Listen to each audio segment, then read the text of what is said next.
नमस्कार और welcome back. आप सो रहे थे और चाइना रो रहा था क्योंकि मोदी जी ने जमीन, आसमान और इवन की जो बिल्कुल स्पेस है वहां तक सब कुछ हिला के रख दिया। 5 एग्रीमेंट्स इंडोनेशिया और ऑस्ट्रेलिया में करे गए, जहां पर सबांग पोर्ट है, वहां पर ब्रह्मोस है, ऑस्ट्रेलिया का यूरेनियम है, इंडोनेशिया का क्रिटिकल मिनरल्स है, पैक्ट्स का पैक्ट है और स्पेस का कॉपरेशन है। इसमें से 5 में से 4 हमारी टीम ने पहले ही आपको बता दिया था, जब पूरी रिसर्च किया था कि मोदी जी वहां पर क्या कर सकते हैं। I am proud to inform you, पहली बार हम मोदी जी को प्रिडिक्ट कर पाए। उसका रीजन है, मुझे मालूम है कि चाइना कंट्रोल करता है मलक्का स्ट्रेट को, और चाइना कंट्रोल करना चाहता है हमारे जो भारत के ऊपर हिमालयस हैं उसमें से जो रिवर्स आती हैं उसको कंट्रोल करना चाहता है। अब मोदी जी को मालूम है कि चाइना का 80% से ज़्यादा जो ट्रेड या ऑयल है वो इस चोक पॉइंट में से निकल के जाता है हर एक दिन। बीजिंग को मालूम है कि मोदी जी टारगेट कर रहे हैं चाइना को, वॉशिंगटन को भी मालूम है, और इसलिए न्यू दिल्ली में जो हमारी गवर्नमेंट है उन्होंने क्वाइटली कुछ रिमार्केबल उन्होंने करना शुरू कर दिया। आज वीडियो थोड़ा लंबा होगा लेकिन आपको एक एक चीज आपको दिखाऊंगा कि मोदी जी किस तरह से टारगेट कर रहे हैं अपने फ्यूचर को कंट्रोल करने के लिए। अब भारत सिर्फ वॉच नहीं कर रहा, हम बिल्ड कर रहे हैं एक फुल स्पेक्ट्रम को, जिसको बोलते हैं स्पेक्ट्रम ऑफ कंट्रोल। कहां कहां पे काम हो रहा है? मिलिटरीली हम काम कर रहे हैं। सबांग पोर्ट और ब्रह्मोस मिसाइल्स हमने बेच दिया, सबांग खरीद लिया, मिसाइल्स बेच दिया। एनर्जी के ऊपर जो ऑस्ट्रेलिया का यूरेनियम है उसे हमने अपने कंट्रोल में कर लिया। इकोनॉमी करना है तो हमने क्रिटिकल मिनरल्स को अपने हाथ में ले लिया, माइंस खरीद लिए। टेक्नोलॉजी है तो पैक्ट्स हमने साइन कर लिया, और स्पेस में गगनयान के ऊपर काम शुरू हो गया ऑस्ट्रेलिया के साथ मिलकर। दोस्तों, अगर हम देखेंगे ये सारे आपको एग्रीमेंट्स अगर सिंगल सिंगल देखेंगे ऐसे लगता है कि सेपरेट डील्स हैं, लेकिन अगर सभी को आप कंबाइन करेंगे आपको पता लगेगा एक एम्बिशियस जियोपॉलिटिकल प्ले है जो पिछले 10 साल में मोदी जी ने नहीं किया। यह है भारत का इंडो पैसिफिक का मास्टर स्ट्रोक, और पूरी की पूरी दुनिया सो रही है क्योंकि सारे एग्रीमेंट्स को सेपरेटली देखा जा रहा है। इसको अब अगर सेपरेटली देखते हैं, पहले तो ये 5 एग्रीमेंट्स है क्या, उसकी डिटेल्स रिमार्केबल है, और जब इसको कंबाइन करेंगे आपको तस्वीर समझ आएगी कि आप सो क्यों रहे थे और चाइना रो क्यों रहा था। दोस्तों, पहला है, मैंने पहले बताया आपको, मिलिटरीली सबसे ज्यादा ऑब्वियस है Malacca strait. 9 lakh barrels of oil हर रोज चाइना के यहां से निकलते हैं, इसका इकोनॉमिक लाइफलाइन है। अब उसका जो कंट्री है वो अगर ये बंद हो गया, ये कितना साइज कितना है, सिर्फ 2.5 माइल्स का डिस्टेंस है जिसमें से शिप्स आती और जाती हैं। जो उसका नॉर्थ पॉइंट है मलक्का स्ट्रेट का, एक ब्लॉकेज, एक क्राइसिस और चाइना की इकोनॉमी 1 सेकंड में बंद हो सकती है। आपको क्या लगता है, आज अगर भारत इस चीजों के ऊपर काम कर रहा है, अमेरिका को मालूम है आप क्या कर रहे हैं, इसलिए अमेरिका आपको करने दे रहा है। अब इसमें मूव क्या है, भारत ने डेवलप करना शुरू कर दिया सबांग पोर्ट इंडोनेशिया के साथ में आपको मालूम है मलक्का स्ट्रेट का ये माउथ है, यहां से शिप्स आती हैं। स्ट्रेटेजिक लोकेशन है, ये सबको मालूम है, लेकिन स्ट्रेटेजिक लोकेशन एक अंडरस्टेटमेंट है। सबांग नॉर्थ टिप के ऊपर है सुमात्रा के, मैंने पहले भी कवर किया था। अब ये जो पूरा का पूरा वेस्टर्न एंट्रेंस है उसको कंट्रोल करता है, उसको ओवरलुक करता है। वहां पे बैठा कौन है? भारत की नेवल वेसल्स, भारत के एयरक्राफ्ट्स और भारत का लॉजिस्टिक्स का हब ये एरिया बनता जा रहा है। ऑपरेट कहां कर रहे हैं हम लोग? इंडोनेशिया के डोर स्टेप के अंदर बैठकर, और वहां पे मिलिट्री मिरेकुलसली भारत की बैठी है। यानी कि चाइना ने एक पंगा लिया, हम मलक्का स्ट्रेट को बंद कर सकते हैं, इसलिए जयशंकर ने बोला था जो लोग हिमालयाज में पंगा ले रहे हैं और जिनकी इकोनॉमी एक छोटे से स्ट्रेट के ऊपर, वही मलक्का स्ट्रेट के ऊपर डिपेंडेंट हो, उन्हें सोच समझ कर पंगा लेना चाहिए। यानी कि वहां पे जयशंकर जी चाइना को बिना नाम लिए उनको बता रहे हैं कि आपका जो ट्रेड का रूट है उसे हम कभी भी बंद कर सकते हैं। ये तो हो गया एक पार्ट ऑफ मिलिट्री। साथ में हमने एक ब्रह्मोस का काम भी कर दिया। ब्रह्मोस मिसाइल्स हमने इंडोनेशिया को बेचने का प्लान बना लिया है। दोस्तों, आपको मालूम है ब्रह्मोस ये फास्टेस्ट सुपरसोनिक क्रूज मिसाइल है, रेंज है 290 किलोमीटर की, मैक 3 पे ये चलती है। कोई डिफेंस सिस्टम दुनिया का आज की डेट पे उसको कैच नहीं कर सकता। अब इंडोनेशिया को ब्रह्मोस मिलेगा, भारत को सबांग पोर्ट मिल गया। आप मैथमेटिक्स खुद ही जोड़ लीजिए। सुपरसोनिक मिसाइल की बैटरीज बैठी हैं मलक्का स्ट्रेट के ऊपर, हम नहीं चलाएंगे, हम वहां पे नेवी बैठी है, अगर चाइना ने पंगा लिया, कोई भी चाइना की वॉरशिप वहां से निकलने की कोशिश करेगी या ऑयल टैंकर निकलेगा, बस एक ब्रह्मोस जाएगी और सारा धुआं धुआं कर देगी। सब कुछ विद इन स्ट्राइक के डिस्टेंस के ऊपर अब आना शुरू हो गया। ये पोर्ट की डील नहीं है, ये आर्म्स की डील भी नहीं है, ये है मिलिट्री पावर जो हमने लॉक कर दिया इंडोनेशिया के साथ मिलकर। ये है मिलिट्री का दो डॉक्ट्राइन्स जो हमने इकट्ठे कर दिए, पोर्ट भी ले लिया और साथ में ब्रह्मोस भी बेच दिया। ये हो गया पहला चैप्टर। दूसरा है एनर्जी का। अब ये है यूरेनियम के ऊपर। भारत और ऑस्ट्रेलिया उन्होंने साइन कर लिया यूरेनियम का सप्लाई डील। हेडलाइंस बोलती हैं कि हम क्लीन एनर्जी के ऊपर काम कर रहे हैं, नेट जीरो कार्बन एग्जिट है। भूल जाइए, ये सिर्फ कवर स्टोरी है। रियल स्टोरी है which is much bigger and much deeper. Australia के पास लार्जेस्ट यूरेनियम के रिजर्व्स हैं पूरे दुनिया में।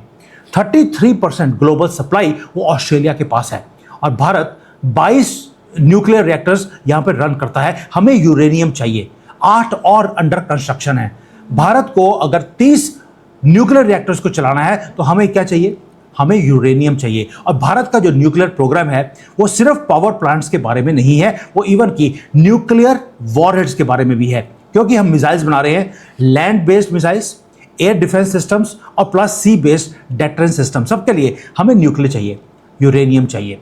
एक सिक्योर रिलायबल सप्लाई, ये जो येलो कलर होता है जिसको येलो केक बोला जाता है यूरेनियम को, अगर वो क्वाड का जो एक पार्टनर है ऑस्ट्रेलिया और ऊपर से वो डेमोक्रेटिक कंट्री है, ऊपर से वो एक सिक्योर रिलायबल सप्लायर भी है, अगर ये तीनों चीज़ें हमें ऑस्ट्रेलिया से मिल सकती हैं तो क्यों ना ले लिया जाए। क्योंकि इससे होगा क्या, एक हमें फ्यूल मिलेगा जो कि हमारे न्यूक्लियर बॉम्ब्स के लिए हमें काम आएगा। दूसरा, जो हमारी सिटीज़ हैं वहाँ पर न्यूक्लियर एनर्जी हमें मिलेगी।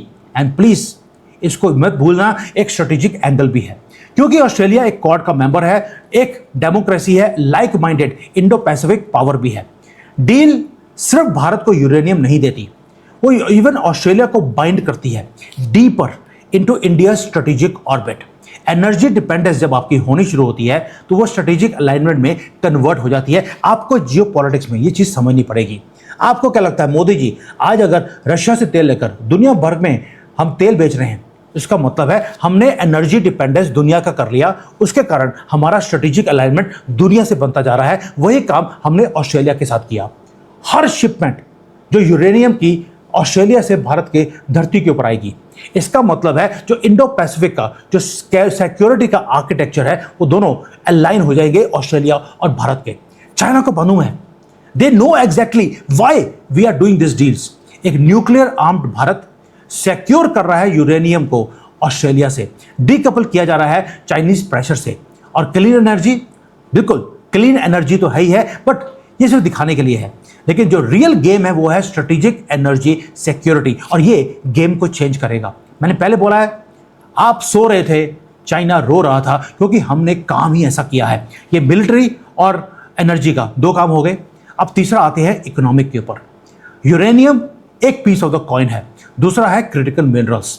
आपको पहले मोदी जी के जाने से पहले बोला था कि हम ऑस्ट्रेलिया के साथ डील करेंगे क्रिटिकल मिनरल्स के ऊपर, लेकिन मुझे नहीं मालूम था कि एनर्जी जो ये इंडोनेशिया है उसके पास भी क्रिटिकल मिनरल्स हैं। हमने पार्टनरशिप उनके साथ कर ली।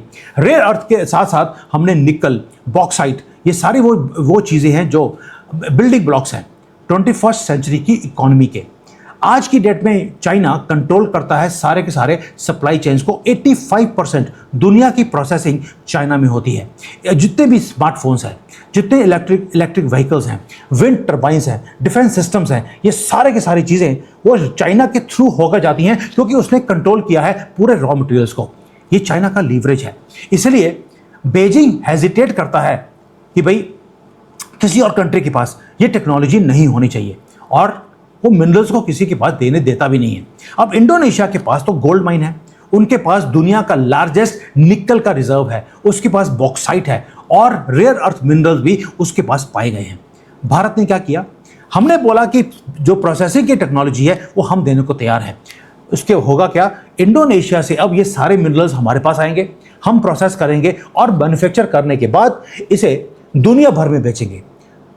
परफेक्ट मैच इंडोनेशिया और भारत के बीच में होना शुरू हो गया। परफेक्ट शॉट है जो हमने किया है चाइना की तरफ। अल्टरनेट सप्लाई चेन्स को क्रिएट कर लिया गया। इंडोनेशिया भी डेमोक्रेटिक, हम भी डेमोक्रेटिक, एक दो डेमोक्रेटिक कंट्रीज मिलकर सप्लाई चेन को चाइना के चंगुल से बाहर निकालकर हम क्रिएट करने की कोशिश कर रहे हैं।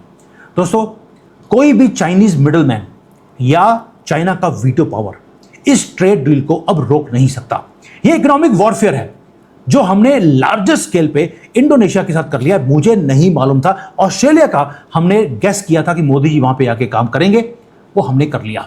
लेकिन जो रेयर अर्थ की मिनोपली है चाइना की, उसको तोड़ के हमने रख दिया है और सप्लाई चेन का जो स्ट्रैंग होल्ड है उसको भी हमने तोड़ दिया।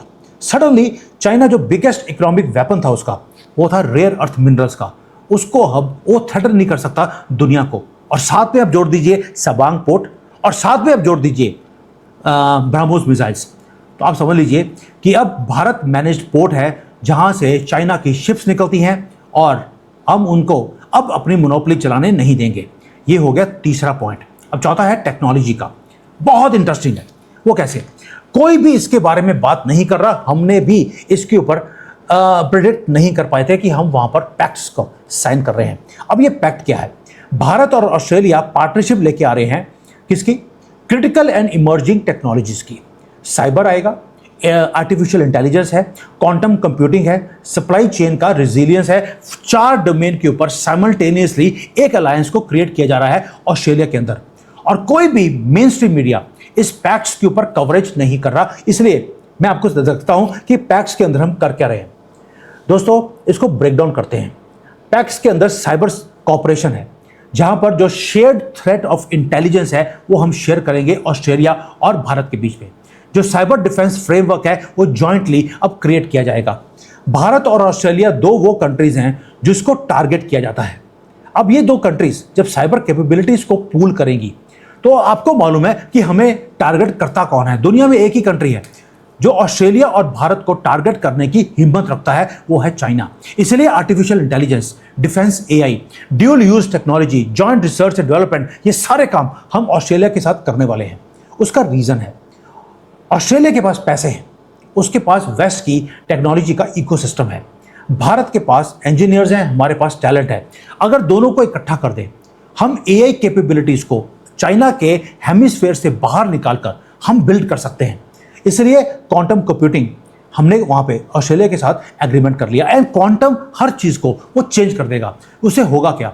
जो एनक्रिप्शन है, इंटेलिजेंस की गैदरिंग है, नेवल वॉरफेयर है, ये सारे काम ऑस्ट्रेलिया के साथ मिलकर हम कर सकते हैं। और जिसके पास क्वांटम का एडवांटेज है, that means we can see China, उनकी शिप्स कहां मूव हो रही हैं, उनके फाइटर प्लेन्स कहां पे मूव हो रहे हैं, बट दे कैन नॉट सी अस। इसलिए भारत और ऑस्ट्रेलिया अपनी जो क्वांटम रिसर्च है, जॉइंट प्रोजेक्ट्स हैं, शेयर्ड फैसिलिटीज हैं, उनको पुल अप कर रहे हैं। ये कोई एकेडमिक चीजें नहीं है, ये स्ट्रेटेजिक, हम सप्लाई चेन्स की रेजिलियंस को क्रिएट करते जा रहे हैं, जहां पर सेमीकंडक्टर्स, क्रिटिकल टेक का components, D risking from single source dependency on China, ये सारे काम हम करते जा रहे हैं। Sounds familiar? Single source dependency मतलब कि जो रॉ मटेरियल्स हैं वो भी हमने बाहर निकाल लिया अपने आप को चाइना से। इवन की जो सेमीकंडक्टर है या जो टेक्नोलॉजी के कंपोनेंट्स हैं उससे भी हमने चाइना के चंगुल से अपने आप को बाहर निकाल लिया। इसलिए इंडोनेशिया और ऑस्ट्रेलिया के साथ ये डील करना बहुत ज़्यादा इंपॉर्टेंट था। वही प्ले है जो हमने क्रिटिकल मिनरल्स के साथ टाइम पर हमने करी थी। डिफरेंट लेयर्स हैं। पैक्ट्स इसलिए जो इनविजिबल बैकबोन है इंडो पैसिफिक का डेमोक्रेटिक टेक ब्लॉक का, वो हमने क्रिएट कर लिया। इस न्यूज़ को कभी भी हेडलाइंस नहीं मिलेगी, कोई प्रेस कॉन्फ्रेंस में ये चीज़ें बाहर नहीं आएंगी, बट ये आर्किटेक्चर को बिल्ड किया जा रहा है पोस्ट चाइना टेक्नोलॉजी का जो ऑर्डर है उसको तोड़ने के बाद जब हम करेंगे तो एक नया कोल्ड वॉर शुरू होगा चाइना के साथ। इसलिए भारत और ऑस्ट्रेलिया मिलकर कनेक्ट कर रहे हैं अपने आप को ताकि हम चाइना से आगे निकलकर इन चीज़ों को डेवलप कर सके। दोस्तों, प्रेस रिलीज में ये चीज़ें नहीं आएंगी, ये आएंगी हफ्ते, 10 दिन, 6 महीने के बाद, जो आपको आज बता रहा हूं। अब आखिरी है स्पेस के ऊपर। आप बोलेंगे यार स्पेस में हमारे पास इसरो है, ऑस्ट्रेलिया हमें प्रोवाइड कर क्या सकता है, क्योंकि वो स्पेस में बहुत पीछे हैं। अब समंदर हमने कवर कर लिया, आपको मालूम है मलक्का स्ट्रेट, हमने लैंड को कवर कर लिया, हमने इवन की साइबर को कवर कर लिया, हमने क्रिटिकल मिनरल्स को कवर कर लिया। अब आते हैं स्पेस के ऊपर। भारत और ऑस्ट्रेलिया ने स्पेस के ऊपर कॉपरेशन करने का प्लान बना लिया। गगनयान हमारा चल रहा है, जहां पर हम अपना ह्यूमन यानी कि भारतीय स्पेस फ्लाइट लेकर स्पेस में जाएगा और उसके बाद हमने अपना स्पेस स्टेशन भी हमने क्रिएट करना है। ऑस्ट्रेलिया क्या प्रोवाइड कर सकता है? आपको मालूम है कि जब एक स्पेस शिप ऊपर जाती है या रॉकेट ऊपर जाता है तो वो जब ऊपर जाता है तो हमें नॉर्थ, वेस्ट, साउथ, ईस्ट सब जगह पे हमें अपने स्टेशन चाहिए होते हैं जहां से हम कंट्रोल करते हैं। ट्रैकिंग फैसिलिटी बोलते हैं इसको। सदर्न हेमिस्फीयर में अब हमें अपनी शिप को भेजने की जरूरत नहीं है। वहां पर सरफेस के ऊपर जो टेक्निकल कॉपरेशन है, स्पेस एजेंसीज हैं, वो काम करेंगी इसरो के साथ मिलकर। यानी कि अगर थोड़ा सा डीपर लेवल पे आप डिग करेंगे तो आपको मालूम पड़ेगा कि हमारी स्ट्रेटजी क्या है। इंडो पैसिफिक वो सिर्फ ओशन का थिएटर नहीं रहा, वो स्पेस का थिएटर अब बनने वाला है, जहां पर हमारी और चाइना की जो सैटेलाइट की नेविगेशन है उसको जॉइंटली अब कवर करेंगे कि उसकी सैटेलाइट्स कहां पे घूम रही हैं। इंटेलिजेंस का जो सर्वेलेंस है हम जॉइंटली करेंगे। कम्युनिकेशंस है सैटेलाइट टू सैटेलाइट हम जॉइंटली कर सकते हैं। प्लस जब भी हमारी कोई स्पेसशिप जाएगी या हमारा रॉकेट जाएगा, अगर हमें साउथ में उसको मॉनिटरिंग करनी है तो ऑस्ट्रेलिया हमारे बिहाफ पे उसकी मॉनिटरिंग कर सकता है। Sky, land, sea and space जब हम इसको कंट्रोल करेंगे ऑस्ट्रेलिया और भारत मिलकर, तो इंडो पैसिफिक को आपने कंट्रोल करना शुरू कर दिया। ये है प्लान जो हम कर रहे हैं। क्यों? उसका रीजन है चाइना लॉन्च कर रहा है मिलिट्री लेवल की सैटेलाइट्स को, प्लस उसका अपना जीपीएस सिस्टम है, उसका अपना स्पेस स्टेशन है, उसका अपना एक ल्यूनर प्रोग्राम भी है जहां पर मून के ऊपर जाकर वो एक स्पेस स्टेशन बनाने की बातें बोल रहे हैं। और हर चीज को चाइना ने वेपनाइज किया। भारत आसानी से बैठा नहीं है, चुप करके नहीं बैठा। हमारे पास भी इसरो है, दुनिया की सबसे ज्यादा कैपेबल स्पेस एजेंसी है दुनिया की। चंद्रयान, आदित्य L1, गगनयान, ये प्रोग्राम्स है जो हम ऑलरेडी कर रहे हैं। ह्यूमन स्पेस फ्लाइट की हम बातें बोल रहे हैं। इसलिए जो रियल कैपेबिलिटी है वो सिर्फ मिलिट्री की नहीं है, क्योंकि हम लोग एक और भी है। हम एक डिफेंस स्पेस एजेंसी हमने क्रिएट कर लिया, जहां पर स्पेस कमांड स्ट्रक्चर हमने क्रिएट किया है। ऑस्ट्रेलिया क्या लेके आ रहा है? ऑस्ट्रेलिया की जो ज्योग्राफी है हमारे के लिए क्रिटिकल है, जहां पर ग्राउंड स्टेशंस सदर्न हेमिस्फीयर में ऑस्ट्रेलिया करके देगा। दोस्तों, जो एक्सपेंसिव एक ट्रैकिंग रेंज है वो हमें प्रोवाइड करता है ऑस्ट्रेलिया, जहां पर क्योंकि ऑस्ट्रेलिया के पास जमीन बहुत ज़्यादा है, खाली ओपन एयर स्पेस है, जहां पर अब ऑस्ट्रेलिया ने बोल दिया अगर आपको अपनी मिसाइल्स को भी टेस्ट करना है, आप हमारी धरती के ऊपर आकर आप टेस्ट कर सकते हैं। प्लस उन्होंने अपनी धरती दे दिया ऑस्ट्रेलिया ने कि आपको अगर सैटेलाइट की ट्रैकिंग के लिए आपको ज़मीन चाहिए, हम प्रोवाइड कर सकते हैं। और ऑस्ट्रेलिया की ज्योग्राफी हमारे लिए एक एडवांटेज बनने वाली है। दोस्तों, आप सोच के देखिए, क्या आपको इंडियन मीडिया ने इसके बारे में बात करी? मैं इसलिए बोल रहा हूं क्योंकि इंडियन मीडिया पता नहीं कौन सी दुनिया में रहते हैं। चाइना का जो पूरा स्पेस की जो मोनोपोली है उसको आपने उड़ा के रख दिया विद ऑस्ट्रेलिया, और हमारा मीडिया बात ही नहीं कर रहा। अब बिगर पिक्चर देखिए, बिगर पिक्चर क्या है, इस सब चीज़ों को अलग अलग बता दिया। अब थोड़ा इकट्ठा करके देखिए। साबांग पोर्ट और ब्रह्मोस, ये हमारा मिलिट्री का एक स्ट्रक्चर खड़ा किया है मलक्का स्ट्रेट के ऊपर। ऑस्ट्रेलिया में यूरेनियम है, तो वो हमारा एनर्जी सिक्योरिटी प्ले हो गया, जहां पर हमें फ्यूल चाहिए ताकि हम अपना न्यूक्लियर मिसाइल्स या न्यूक्लियर का एनर्जी प्रोग्राम हम चला सकें। इंडोनेशिया है, तो वहां पे क्रिटिकल मिनरल्स का एग्रीमेंट कर लिया। ये हमारी इकोनॉमी को आगे लेके जाएगा, क्योंकि हमने काउंटर किया चाइना का रेयर अर्थ की मोनोपोली को तोड़ के रख दिया। जो पैक्ट्स है वो साइबर स्पेस, AI, क्वांटम, ये सारा अलायंस, ये वो है जिसके ऊपर कोई भी अटेंशन नहीं दे रहा। और लास्टली है स्पेस कॉपरेशन, जहां पर हम ऑर्बिटल डायमेंशंस का इंडो पैसिफिक के अंदर एक कॉन्टेस्ट, एक गेम हम शुरू कर रहे हैं। 5 सेपरेट डील्स हैं, 5 सेपरेट हेडलाइंस हैं, लेकिन एक यूनिफाइंग स्ट्रेटजी है। वो क्या है कि हम कोई रैंडम एग्रीमेंट्स नहीं कर रहे, हम बिल्ड कर रहे हैं आर्किटेक्चर को, मल्टी डोमेन, फुल स्पेक्ट्रम, ताकि चाइना को एनसर्कल किया जाए। उन्हीं की स्ट्रेटजी, उन्हीं की वनरेबल पॉइंट्स, उसी के मूव के ऊपर मारने वाले हम लोग।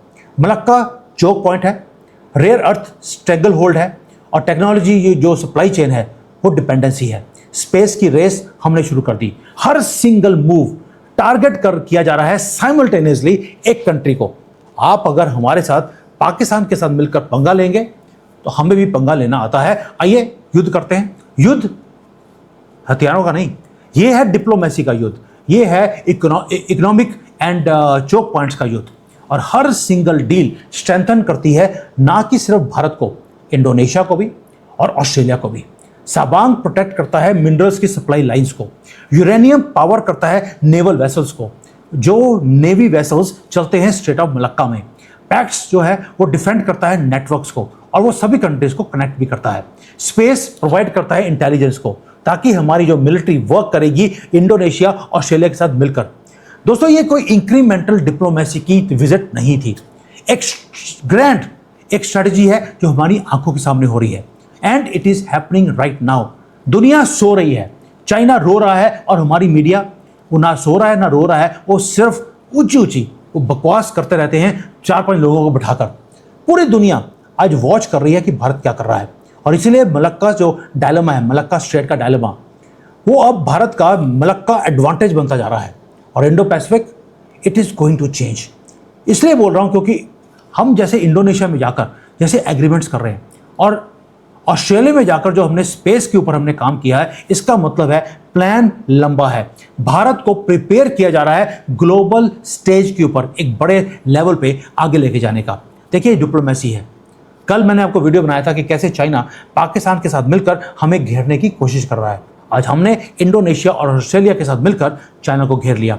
यही जियो पॉलिटिक्स है, यही डिप्लोमेसी है, जहाँ पर हर रोज चीज़ें ऊपर नीचे होती रहेंगी। ये कभी भी स्ट्रेट लाइन हो नहीं सकती, कभी हम जीतेंगे कभी हारेंगे। लेकिन जब प्लानिंग आपकी लंबी हो, जियो पॉलिटिक्स में कभी भी आज के लिए प्लानिंग नहीं होती, ये प्लानिंग होती है कल के लिए, फ्यूचर के लिए, 100 साल के लिए। और मोदी जी तो पहले ही बजट भी बनाते हैं तो 25 साल का। अभी प्लान है कि 2047 तक भारत को एक विकसित भारत बनाना है।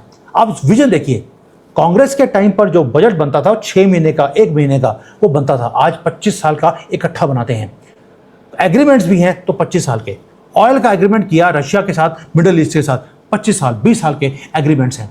ऑस्ट्रेलिया के साथ 25 साल की एग्रीमेंट चल रहे हैं। अगर इन्वेस्टमेंट्स भी लेके आ रहे हैं बाहर से तो 25-30 साल की इन्वेस्टमेंट्स है। दैट शोज की जो विजन है वो लंबा है, और ये this shows the focus of the government. Thank you, जय हिंद।